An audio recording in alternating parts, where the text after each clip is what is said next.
Well, hello again and welcome for another edition of From the Paddock. My name is Tony Illing. I am a pasture consultant based on the Darling Downs, and I'm here today on a property called Warra 2, just north of Gundawindi on the Leichhardt Highway.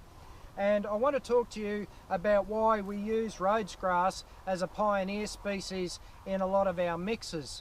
Now, this particular paddock here had a history of sheep.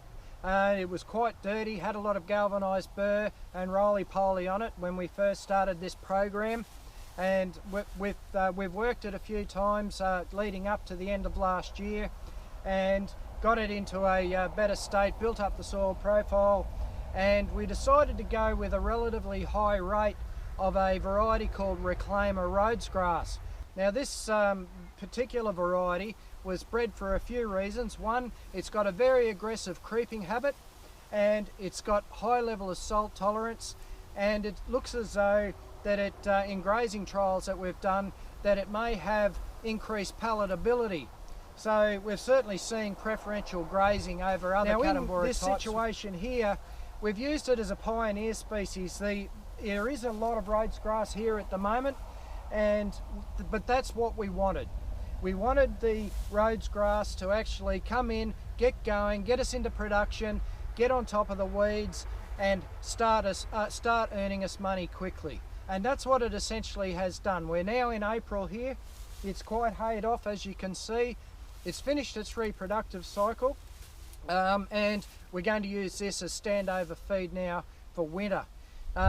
In amongst all the rest of the canopy, there is Bisset creeping bluegrass, there is also Premier digitaria here, and there is also a bit of Bambatsi panic.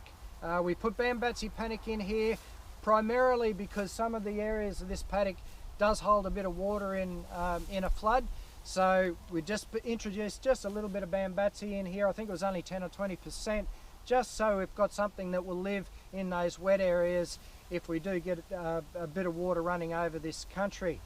Now, some of the other advantages with having Rhodes grass in your mixes is that it does give you options in terms of baling. It makes beautiful hay, and it also is excellent standover feed, which we've already discussed here today.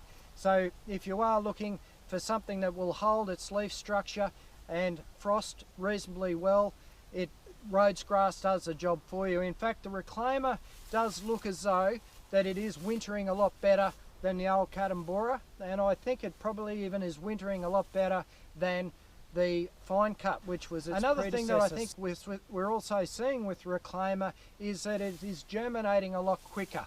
We are getting a higher number of seedlings per square metre out of our establishment with the Reclaimer than we were with a lot of the other species. So essentially what that means is, as long as you've got a good soil profile and you're getting the follow-up rain after planting, that we're getting that quicker establishment, we're getting you up and running quicker, and we're getting money back in the bank quicker. And I can't stress enough that I think this variety has got a huge future.